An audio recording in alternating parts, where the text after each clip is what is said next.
Okay, we'll go ahead and get started here. I'd like to welcome Ben Boatwright. Ben is a postdoc at Brown University, and he's applied to join us as an associate research scientist.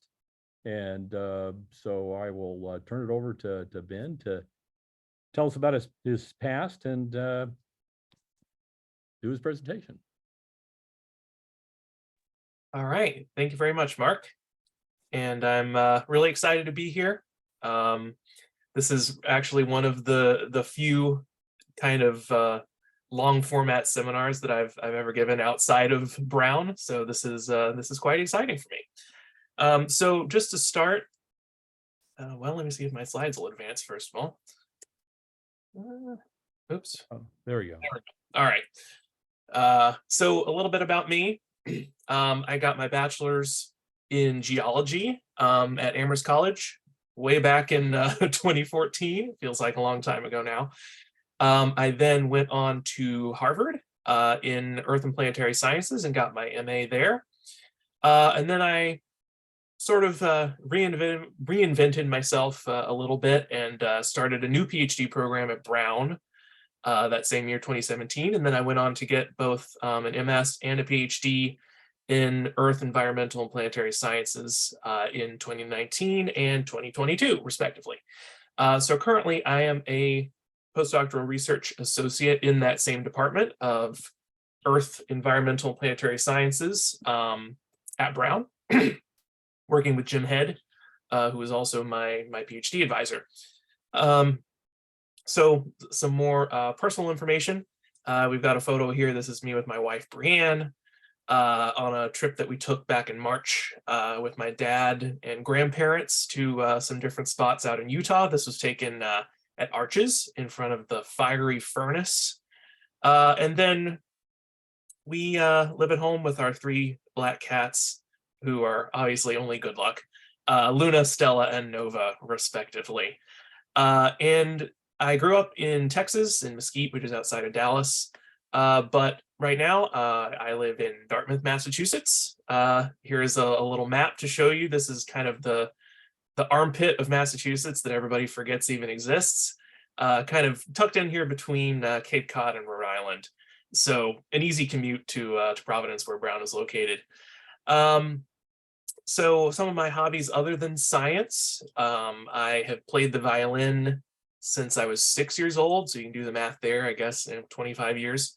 And I also like to do music composition.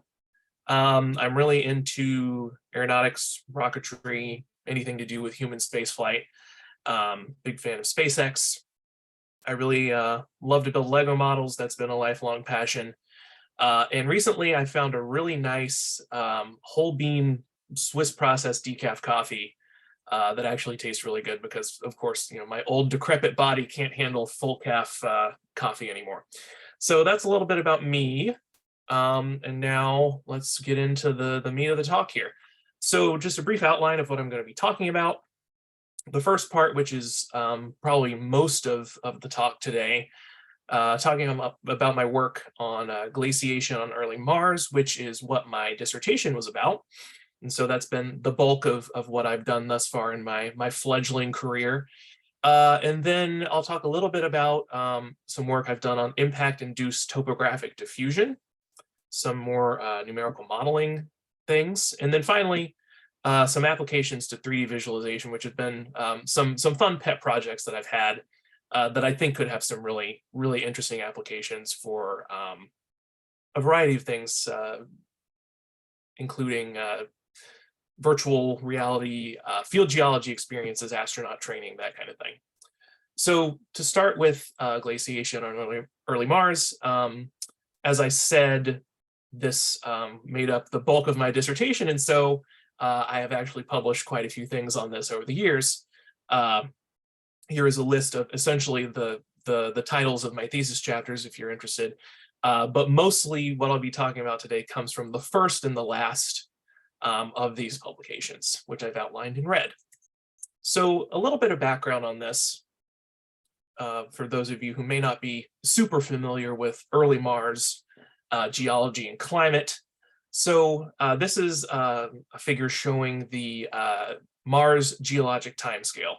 So the most recent, about 3 billion years of Mars geologic history has been this Amazonian period, where the geologic processes that we see on the planet have been dominated mostly by glacial activity, as well as wind, dust deposition, that kind of thing. And then if we go back into the sort of intermediate period, the Hesperian, it's this kind of transitional period where we think there was a lot of volcanic activity. There's a deposition of these widespread wrinkle ridge plain units due to basaltic lava flows.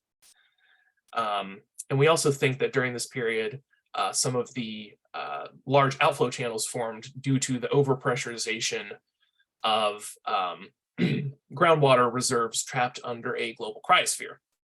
And then finally, the furthest back we get to the Noachian, which is this period about 3.5 to 3.7 billion years ago and beyond, where we really think most of this sort of potentially warmer environment was happening with flowing liquid water at the surface, and really just more geologically active in general. And so I'm interested in characterizing what was going on with the climate and the associated geology during that time. So many of you may have kind of heard about this ongoing debate between whether the early Mars climate was sort of warm and wet, or was it more cold and icy?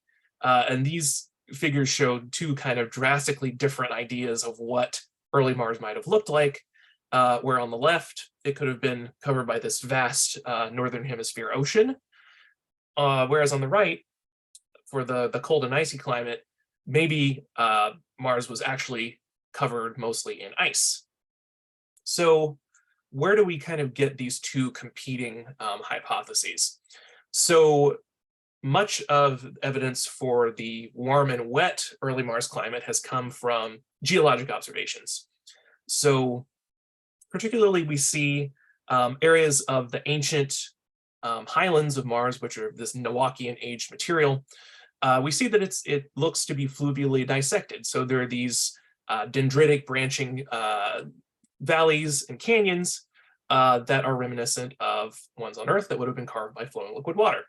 Likewise, many of the craters that we see that are of this age look like they may have once hosted lakes, due to the fact that these valleys either flow in and sometimes also flow out of the craters, suggesting that there was standing liquid water in these craters at one point.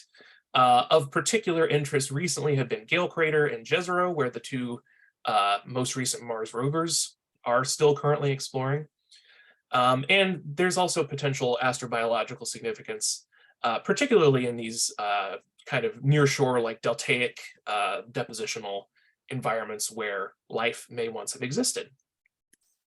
On the other hand, more recently, a group of scientists led by Francois Forget and colleagues in France and a few others, such as those out at Ames Research Center, have run these global Mars climate models for early Mars using our best understanding of what all of these different kind of parameters might have been like in terms of temperature, atmospheric pressure, and solar illumination at the time.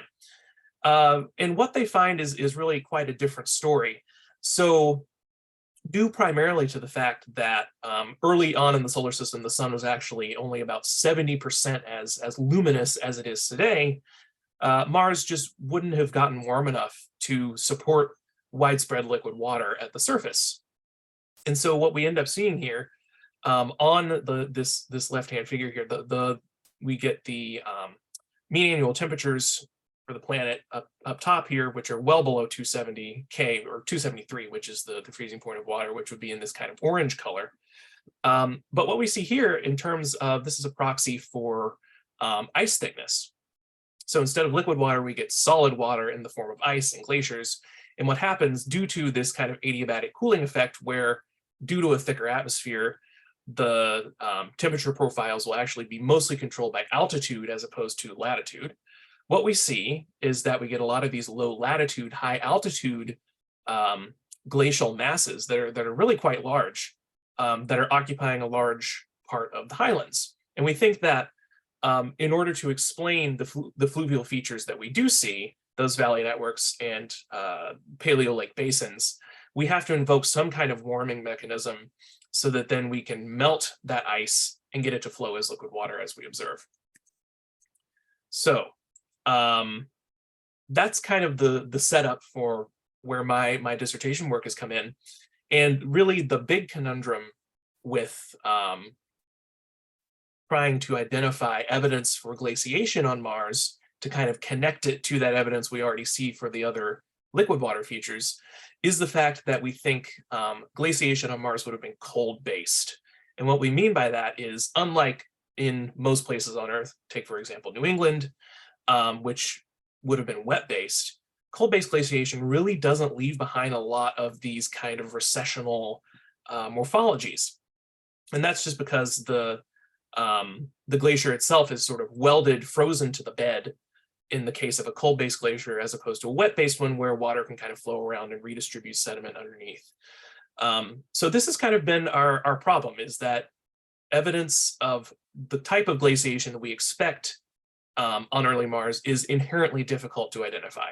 So up until now, we really haven't had a way to say that there is actually evidence for glaciation that we can actually see on the surface of these oldest terrains on Mars. So this is where my work comes in. And so this, I like to do this comparison because this is what this particular crater, which we know as crater B, due to a certain naming scheme in one of the previous papers that was written about it. This is what it looked like sort of circa early 2000s in the mock Mars orbiter camera era. So you can kind of see maybe some features here that are kind of sinuous. There's this sort of weird oblong oval down here. It's like, well, that's kind of interesting. So interestingly enough, this crater was used as this kind of type example of just a plain crater that has been filled in over time by this slow, steady kind of fluvial erosion. Really nothing, significant to see here. But behold the wonder of the context camera on the Mars Reconnaissance Orbiter, and suddenly you get a very different picture of what's going on inside this crater. So this was kind of this aha moment that I had pretty early on in my my PhD, where I essentially did what I just did there and overlaid a higher resolution image. I was like, oh my gosh, like there's so much more here that apparently nobody had really looked at before. So I needed to figure out what was going on. So what do we actually see now that we have these higher resolution images that maybe we wouldn't have been able to see previously? First and foremost, we had these tributary ridges and upslope facing scarps. And so what I mean by that, clearly we have these ridges here, these sort of positive relief features that seem to be kind of radiating outward from the base of the crater wall here. So this is topography. Red is high, going through the rainbow down to the very lowest elevations in this kind of pink and white color. So the slope is kind of downwards to the left. So again, taking that slope information into account, we might say that these channels are in fact tributary, where smaller upslope reaches are merging into progressively larger channels as they move downslope, which is very typical of fluvial features carved by flowing liquid water. So that was interesting to start with. The second big piece of evidence here are these things we're calling upslope facing scarps, which you might actually be able to see better in the color topography image here. They had this kind of lobate shape, arcuate, if you will, and they seem to be spatially correlated with where these ridges show up. So you'd have a set of these ridges and then look a little further upslope onto the crater wall, and you get these lobate scarp features. So this was very interesting. Secondarily, there's some more of these inverted channels kind of further around to the south. And what we see here, which is really interesting, is that these, again, kind of flowing downhill in a tributary manner, tend to just terminate very abruptly at that sort of oval feature that you were seeing in the overview image. which we think maybe this could have been a sort of crater interior lake where fine-grained sediments were deposited and potentially reworked in a kind of shallow water environment. So how do we think inverted channels or inverted ridge or these fluvial sinuous ridges form? A lot of this is taken from our knowledge of how this works on Earth, as many things in planetary science are. But to compare to some studies that had been done kind of on a broader scale of these features elsewhere on Mars, most of them we think are the part of the same systems as valley networks, which are those negative relief features that we see. And in this case, we think that the sediment was being carried in the valleys and then ended up being deposited while the valleys were still there. And then slowly the surrounding materials were eroded away, and that leaves behind this ridge of more resistant material that was originally down in the riverbed and then slowly has been elevated over time as things around it have been eroded away. But the problem with that is that we don't really see any kind of connectivity inside of crater B with any kind of fluvial features on the outside, such as these large regionally integrated valley networks. So we need a different explanation. So we think maybe it's more analogous to these kind that seem to just be kind of isolated, maybe derived from what we would call a local catchment, where any kind of drainage contributing to the formation of these features would have just been right there. It's not flowing over long distances. So in that case, where did this kind of local catchment come from? Again, we don't see any external drainage paths, so that kind of rules out the traditional route from valley networks that would have been flowing over the landscape. So we don't think this was kind of this open or closed basin lake situation. Likewise, another option we have would be for the water to have been fed through groundwater, through sapping. But there are various diagnostic features that we see in those instances that we really don't observe in the case of crater B, so we also ruled that out. So what do we have left? Maybe we have glaciation, and this is where it gets interesting. So when we think about how the glaciers would have behaved in this kind of early Mars cold and icy climate scenario, what ends up happening is because it's elevation dependent, not only do you get sort of a broad kind of altitude dependent signal where the glaciers sort of exist above this equilibrium altitude, but for local topographic highs, such as crater rims, which are sort of sticking up above the surrounding landscape, you think maybe that craters themselves might have been this sort of ideal place for ice to accumulate. If it were to have been pretty near that equilibrium line, then maybe you could get a little bit of ice around the highest parts of the crater, and then just through natural gravitational processes, get that ice sort of flowing down further into the crater. And that's kind of what we think was happening here. And in addition to there just being a glacier there, obviously you have to melt it in some way. And so again, with this idea of cold-based glaciers on Mars, most of the melting we think would have happened from the top down because the bottom is typically frozen.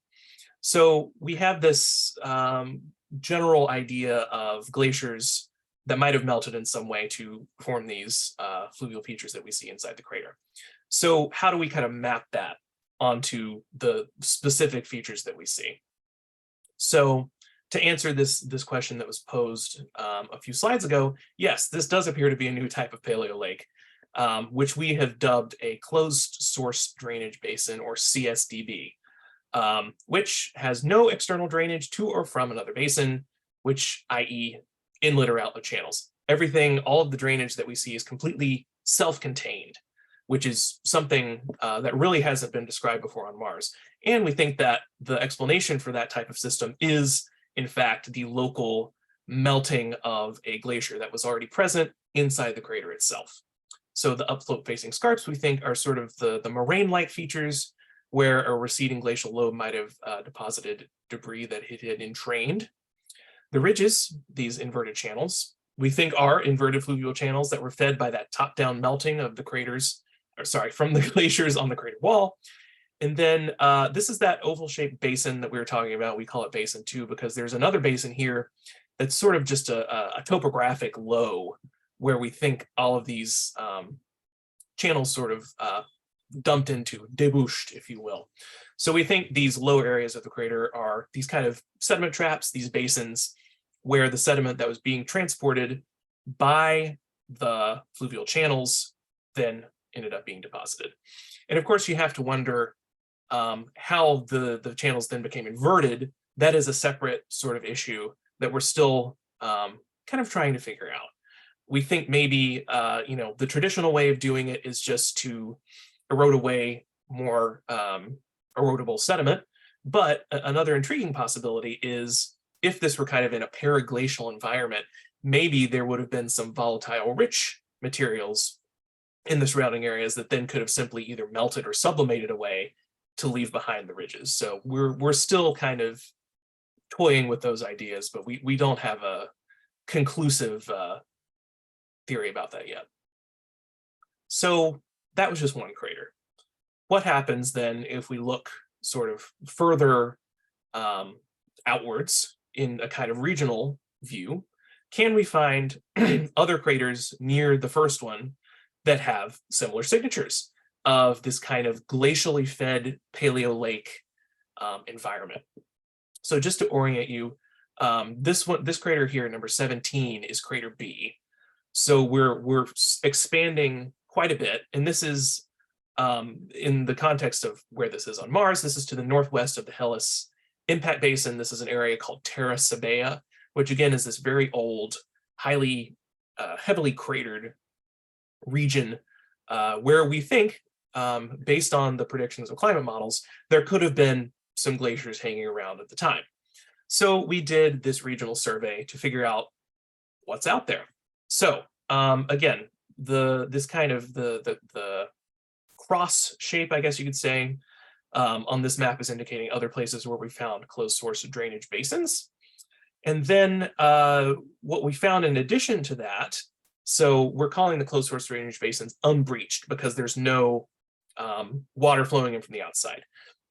What we found were a number of other places where there were similar evidence for inverted fluvial channels sort of radiating from the crater walls, flowing into the center of the crater like we saw in crater B, but they were actually breached. So there was some amount of water flowing in from the outside. And as it so happens, there was about an equal number of both types within this region that we surveyed. So 19 unbreached craters, 17 breached craters, which are shown here with the kind of X pattern. And then just for comparison, we also have previously mapped open and closed basin lakes that happen to fall in the same area. So here's a comparison between what we mean by breached versus unbreached craters.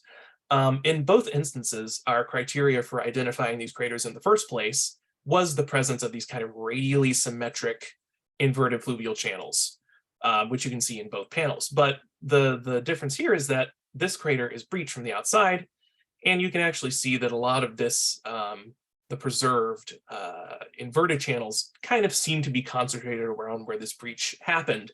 And so we think those are actually genetically related. And so now we need to kind of figure out, why is there this difference? Is there a way that we can interpret it all in kind of one unifying framework? So another thing we found was that there was a little bit of difference in the ages of the craters. Most of them were Noachian, so we call this type 1. This is coming from a crater degradation sort of classification scheme that was proposed by Nicola Mangold and colleagues. So type 1, Noachian, there's a few type 2, and then there were no type 3. So if we were to look at the sort of progression here, type 1 is characterized by having some kind of fluvial modification, in which case, pretty much all of them did in some way. And then there's no preserved ejecta. So that was really the telltale sign for a type 2 crater. You can actually see that there's a little bit of ejecta still preserved, and so we think that these might be slightly younger. And they are still fluvially modified. Whereas type 3, the big difference there is that there is no fluvial modification, because we think those formed mostly during the Amazonian, kind of after most of the fluvial activity had ceased. So all of the inverted fluvial channels and these other proglacial features, we only observe in type 1 and 2, which is good, because otherwise we would be trying to explain how this happened in all these different types of craters. But whatever the process was, clearly it had ended by the Amazonian. So some more things that we found in our survey that were a little different from crater B. We did see tributary channels, so that's good. This is in another crater.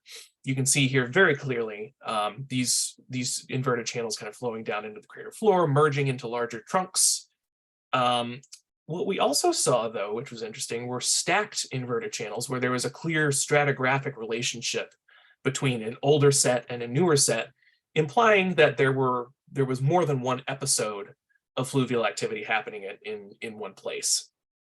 And this, of course, was assisted greatly by these CTX stereo DEMs that I made, which I'm going to talk about a little later. And then kind of just to really the sort of smoking gun for the fluvial interpretation of these features. Earlier studies had showed that most of the inverted channels on Mars seem to be associated with these slope breaks, where on steeper slopes, the water has more kind of erosive power and can erode down into the surface, into the bedrock, and so you get valleys. And then when you hit a slope break and go out kind of onto a plain, an alluvial plain where it's flatter, the streams lose their erosive power and it becomes a sort of a depositional or an alluvial mode. And so you start depositing more sediment as opposed to eroding it out. And that's why you get the inverted channels that have this channel fill that can then get eroded and turn into the ridges in the first place. So that's what we see here. Pretty clearly, there's a slope break at the bottom of the crater wall. Above that upslope, you get mostly valleys, some inverted channels, but mostly valleys. And then below the slope break, you get mostly inverted channels, which fits perfectly into this paradigm of fluvial erosion transitioning into fluvial deposition. So that's great. In addition to that, I could give a whole other talk on this, but I'll just touch on it here. Pit-floored craters. Moore and Howard first identified these features, again, to the north and west of Hellas, these craters that have these large kind of pits in them. And we think that one possible origin, which again is consistent with this general picture of a cold and icy early Mars climate, is that the pits themselves formed when crater floor ice was removed through either melting or sublimation as part of this kind of climate change that was going on at the time. So if we add all of these lines of evidence together, what we find is we really need to kind of reconcile the prevailing early Mars climate paradigms. And we need a new framework to understand the type of fluvial erosion that was going on in the highlands in these areas such as Terra Sabea, where, again, you don't get a lot of these large regionally integrated valley networks. You don't get a ton of open and closed basin lakes. And you don't really get these classically fluvially modified craters where there's just, water kind of pouring in from all directions. What you see instead is that you really don't get an incised rim. You do get these inverted channel networks. And again, in the instances where the craters are breached, in that breached class of the craters we surveyed, that breaching only happens in one or two places. It's not happening circumferentially all the way around like we would see here. So we need to kind of come up with a different way of thinking about this. So to go back to some of the more particular constraints from the climate models themselves, we think about glaciation in this setting as being supply limited. And what that means is there is a limited supply of water and ice.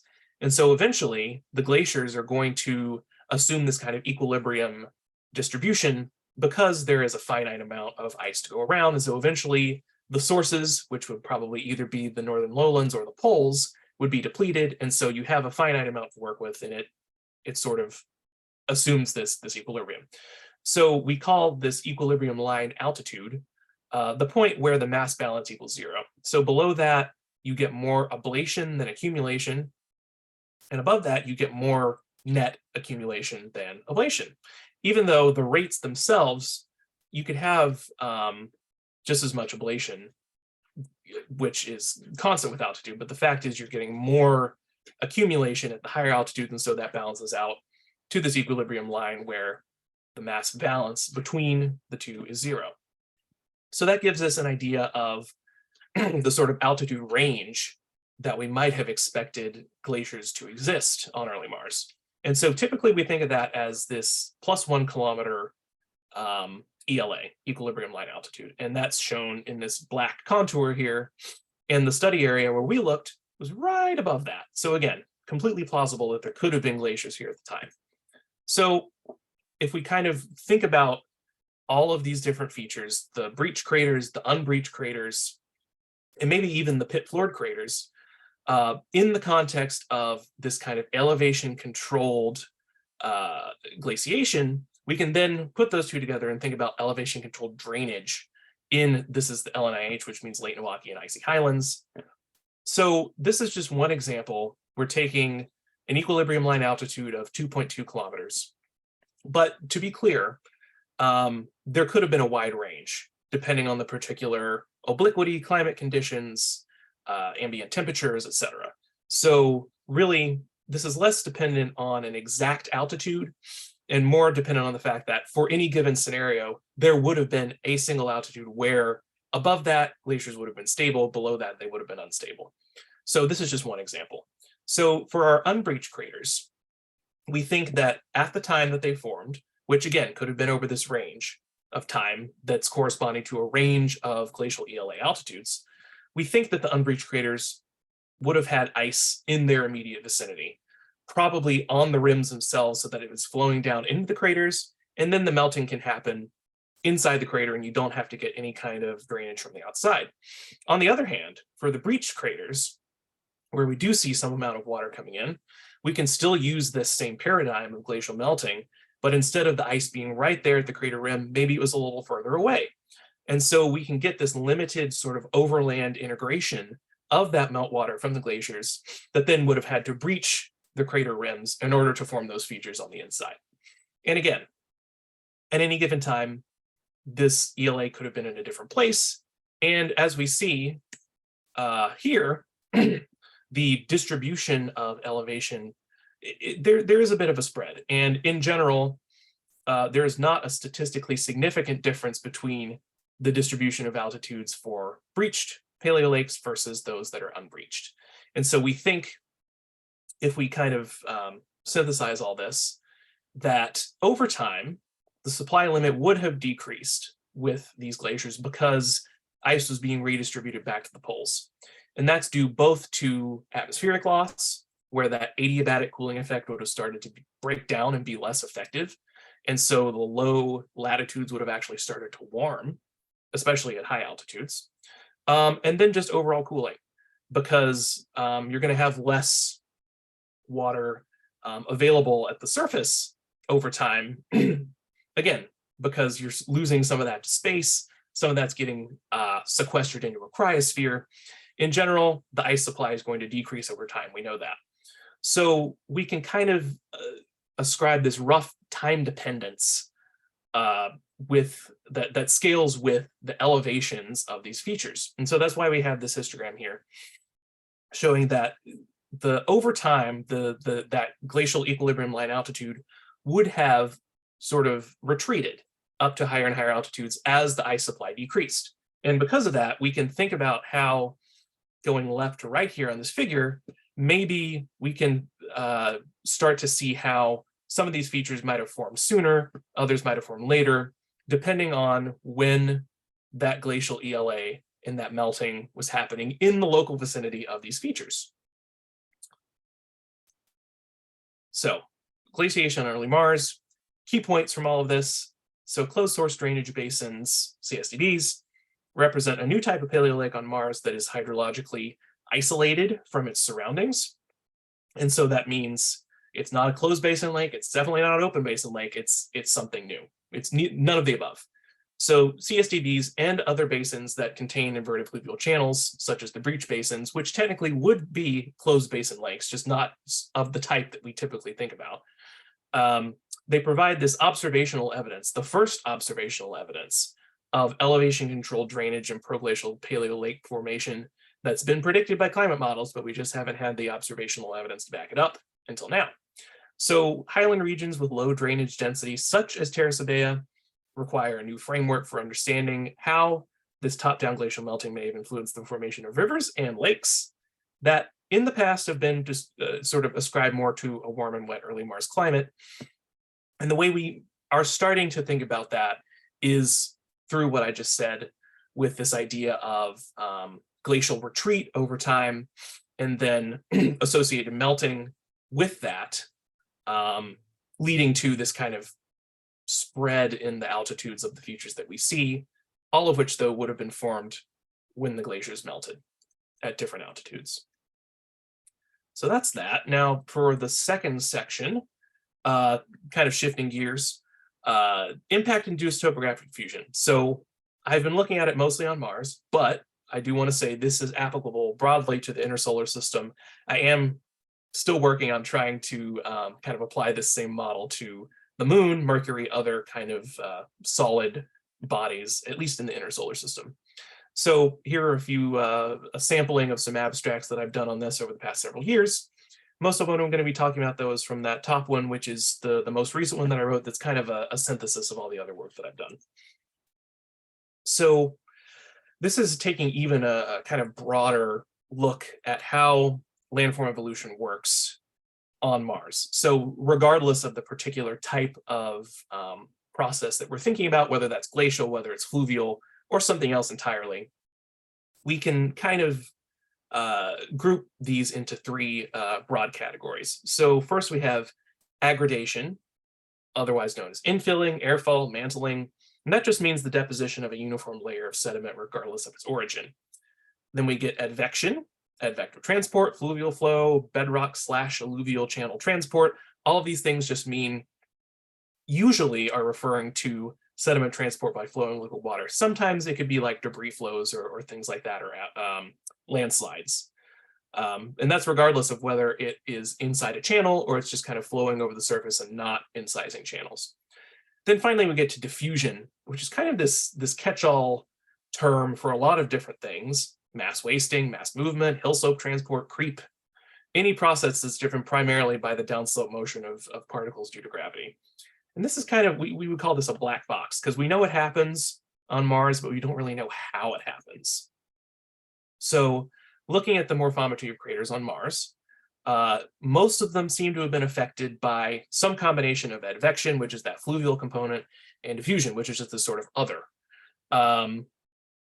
Generally, it's assumed that the diffusion occurs through rain splash on Mars, which is just each individual raindrop kind of hitting the ground and spreading material out.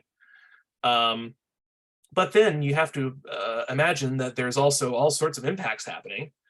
And the spread of material and ejecta emplacement is also a diffusive process, but nobody has really ever thought about that on Mars. So if we can figure out what the diffusion is, where it's coming from, it could have major implications for understanding climate, because some of them are very intimately tied to the climate, such as rain splash. Others really have nothing to do with the climate at all, such as impact cratering.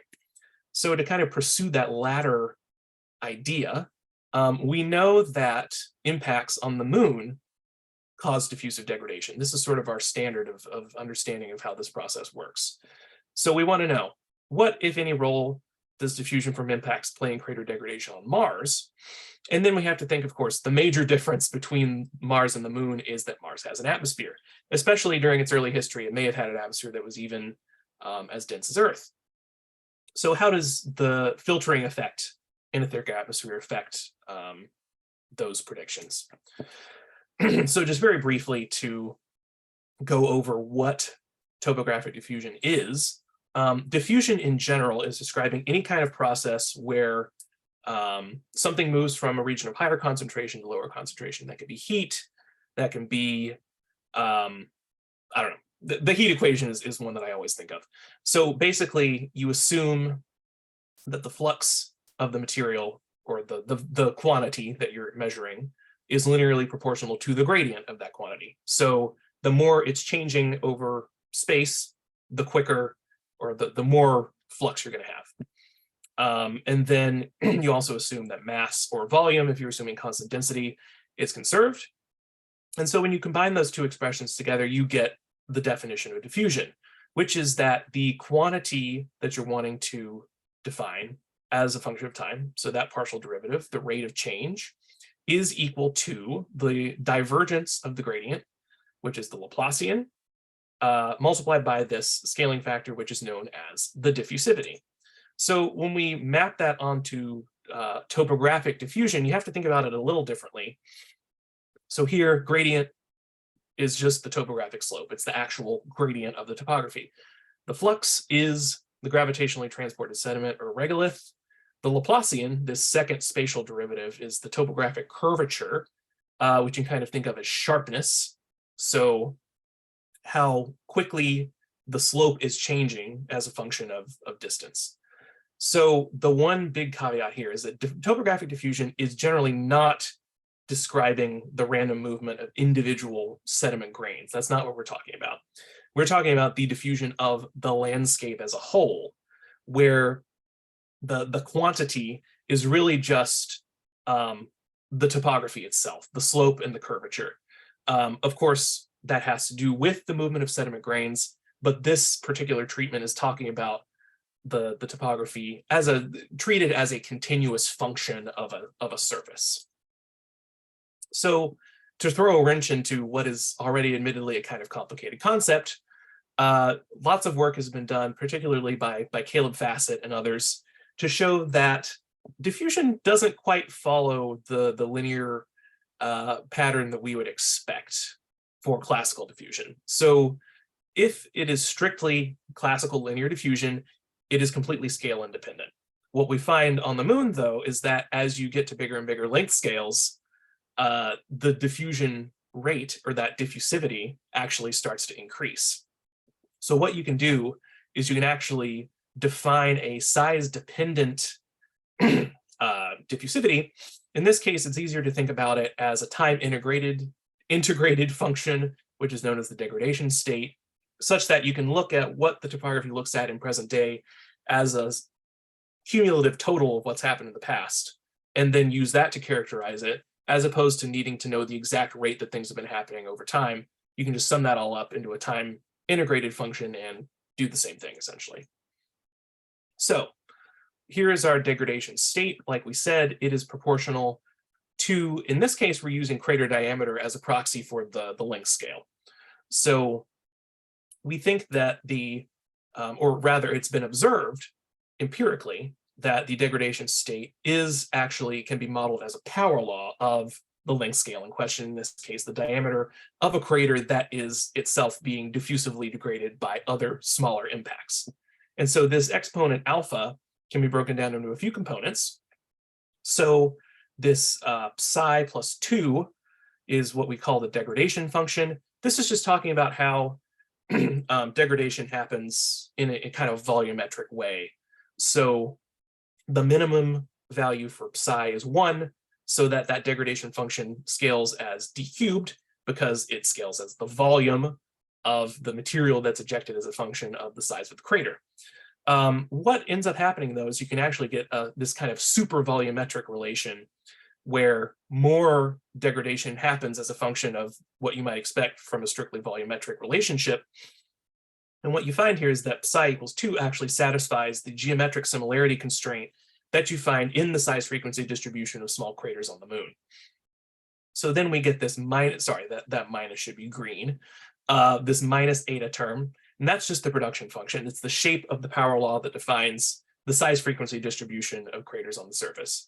And then finally, you have to ensure that all of this value is positive, because if it's negative, then you get this kind of runaway effect where as you get to smaller and smaller crater sizes, the effect sort of blows up infinitely. So that's clearly not realistic. So you have to make sure that alpha is positive. And then to talk just very briefly about atmospheric filtering, we know that this is going to happen on planets with atmospheres. I won't go through the equations in detail, but basically it scales linearly with atmospheric pressure. So what I did here is I actually calculated the minimum bolide diameter and then the minimum crater diameter that that bolide would create for different atmospheric pressures on Mars, as well as comparisons on Earth and Venus. So depending on modern day, for example, you can sort of filter out impactors below about a centimeter in size, which then would form craters about a meter in size. Whereas maybe at like 1.5 bars, you might be filtering impactors of multiple meters in size and then preventing craters of about 100 meters or less from forming on the surface, which in an ideal world would be something you could measure. But as it turns out, there's been all sorts of other processes going on Mars that tend to erase small craters over time. So that signal is somewhat difficult to detect. So, excuse me, if we kind of explore this parameter space a little bit, what we find is that in general, to meet all of those kind of criteria for alpha that I was talking about, large impacts have to do relatively more geomorphic work than smaller ones. As alpha becomes more and more positive, because that diffusive nonlinearity becomes more pronounced. And by the same token, because as alpha increases, you get those large impacts, the effect of filtering out the smallest percentage of impacts becomes less and less noticeable. And so because of all that, only these kind of super volumetric degradation functions can satisfy the full range of production function values.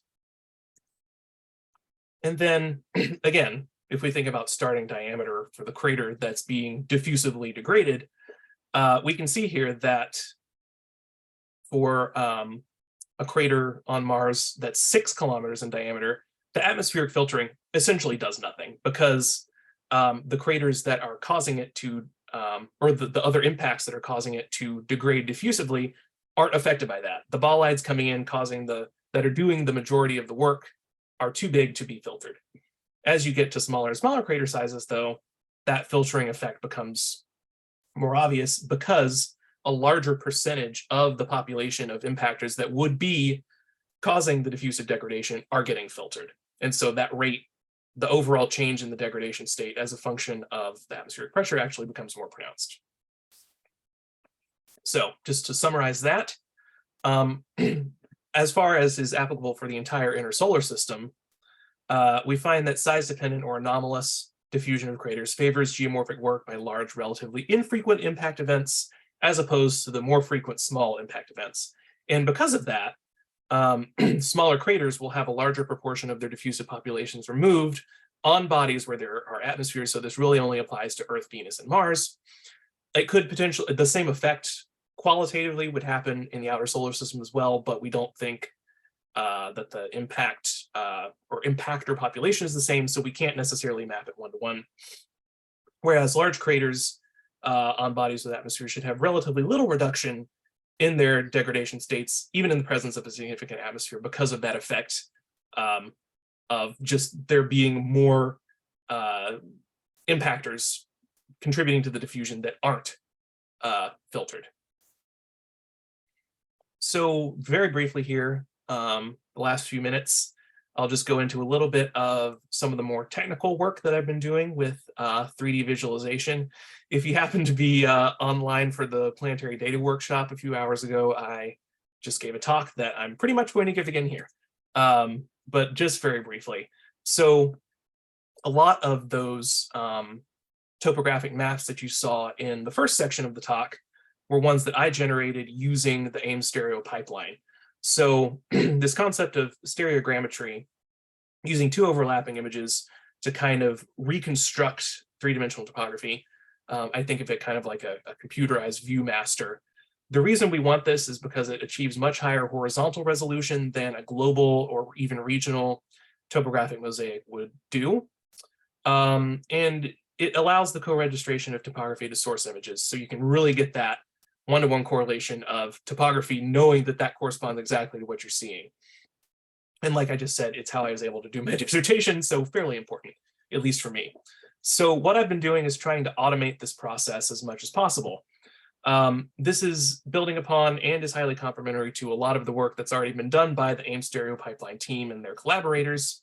And I say fully, almost fully automated. Nothing can ever be truly automated 100%. There always has to be a little bit of human involvement. But mostly what I'm trying to do is to take advantage of like high performance computing architectures.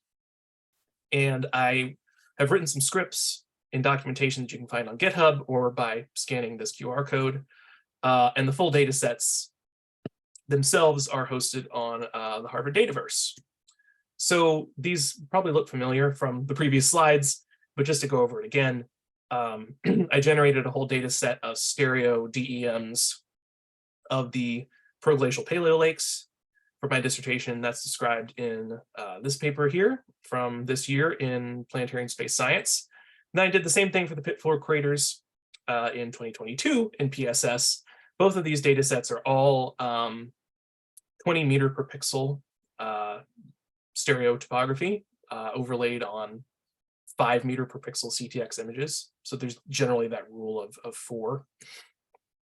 And then I've also done some work making DEMs for high rise or with high rise. So this is 25 centimeter per pixel images. Excuse me, my throat's getting a little dry. 25 centimeter per pixel images that are then turned into 1 meter per pixel DEMs. And we did some paleohydrology calculations on the inverted channels in crater B to kind of get a better sense of how much glacial melting we might have needed to form these. And that was achieved using morphometry, three-dimensional morphometry measurements from these DEMs. And then most recently, this is quite exciting, I've been doing some dabbling with shape from shading, also known as photoclinometry, to refine some of the lunar laser altimeter digital elevation models of the South Pole of the Moon for some of the candidate Artemis landing regions. So what you can see here, this is a 5 meter per pixel DEM resampled down to 1 meter per pixel. And then through this shape from shading process, I've been able to produce a refined 1 meter per pixel digital elevation model where there's a clear increase in this sort of meter scale detail that's going to be really important for mission planning and figuring out where a safe landing site might be. And here's the video. So some applications to 3D visualization. It's great to look at all this stuff in 2 dimensions, but at a certain point, you kind of reach a limitation of what you can do with it. So the first thing I've been using is this open source program called DIRT, Desktop Exploration Remote Terrain. It's developed by NASA. It's completely open source. So this is a flyby or flyover animation that I generated using DIRT. This is a high-rise DTM and high-rise visible images of Hadriacus Cavi, which is part of the Noachian layered terrain surrounding the Hellas Impact Basin. You can just program in the sort of predetermined like movements and rotations and zooms and stuff, and you can make these really kind of pretty videos. And then, whoops, that started again. Finally, I've been messing around with VR as well, virtual reality. So this uses Unity, which is a sort of 3D modeling and like software that's used for like game development and stuff. So this essentially takes that same kind of data set, takes the height map, overlays a visible image, and then the nice thing about this is that you can then port that directly into kind of an off-the-shelf VR headset. I've been experimenting with the MetaQuest, which retails for, I think the MetaQuest 2 is like $300, so really not that bad. And the really cool thing here is that you can use control mapping onto the hand controllers for some basic kind of XY navigation rotation. And so when you put the headset on, you're completely immersed in this 3-dimensional environment, like you're floating kind of in a drone up above the surface, and then you can use the hand controllers to kind of fly around, at least in that plane, do rotation, zoom in. And I think this could be really an easy and affordable way to do virtual field geology and astronaut training, either for Mars or maybe slightly more relevant for the moon. So here's just my contact info.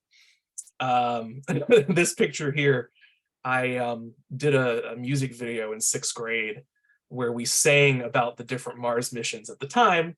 You can probably see the kind of cutout back here. It says GS as in Mars Global Surveyor. Little did I know that I was actually going to be using that data on a daily basis, like 20 years later. So you can just send me an email, benjamin.boatwright@brown.edu. That's my work email. Here's my personal.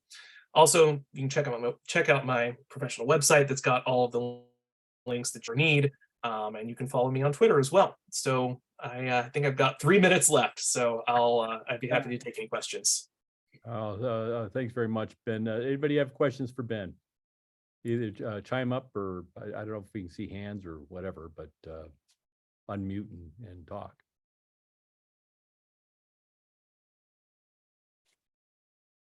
Scroll down here. Stunned silence. Yeah. I have a question. Can you hear me? Yes. Yeah, I don't have my camera plugged in, but it's I'm Megan. Could you just describe the progression of the ELA over time again? Sure. Let me see if I can. Anything more specific, or just the general concept? Yeah, just sort of the controlling mechanisms of it again. Sure. So I think maybe this one will be best. So you have an initial, these models use kind of an initial surface near surface water budget as a kind of starting condition. So I think these say 34 meters global equivalent layer or something like that. So you kind of run the model initially and let it equilibrate, typically over like tens to thousands of years. And so for any given surface near surface water inventory, you achieve a certain equilibrium line altitude based on the total volume of ice and water that's available at the surface. So in this case, for that 34 meters GEL, you get this +1 kilometer ELA, where all of the ice is filling in the areas that are higher than that. So that over time, we think due to gradual climate change, the atmosphere was lost to space. And so that adiabatic cooling effect breaks down. And so you don't get so much an altitude dependent glacial or ice distribution as you get a latitude dependent one. So over time, as the atmosphere is starting to kind of dissipate, the ice will slowly be redistributed from the low latitudes up to the high latitudes. And because of that, in addition, not only are you losing ice from those particular regions, the planet itself is also cooling. And so over time, more and more of that quote unquote near surface water gets sequestered away into a deep cryosphere so that it's no longer accessible to be kind of redistributed at the surface. So those kind of mechanisms combined would slowly cause that ELA to get higher and higher because the total volume available for the glaciers is decreasing. Okay, thanks. Yep. And I will say, in addition to that, that's sort of the long-term evolutionary pattern.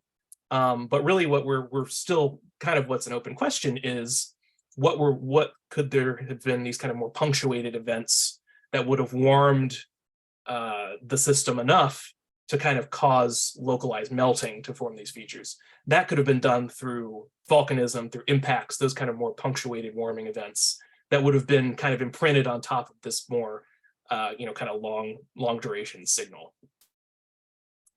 Okay, yeah, that makes sense. There'd be sort of different timescales tied to different processes that are affecting it. Yes.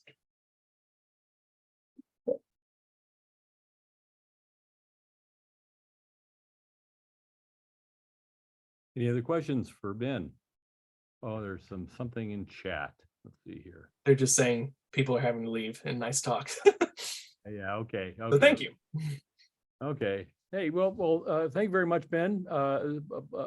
Thank you for giving the talk. It was a very interesting talk. I always wonder about the ocean versus the ski slopes, and yeah, if there's any kind of global volumetric modeling of the two types of water to show whether one makes more sense in the context of the various geologies going on that support these divergent views.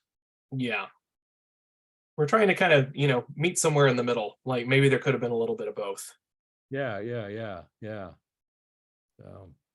Okay, well, thank you again, and we'll be in touch. All right. Thank you very much for having me.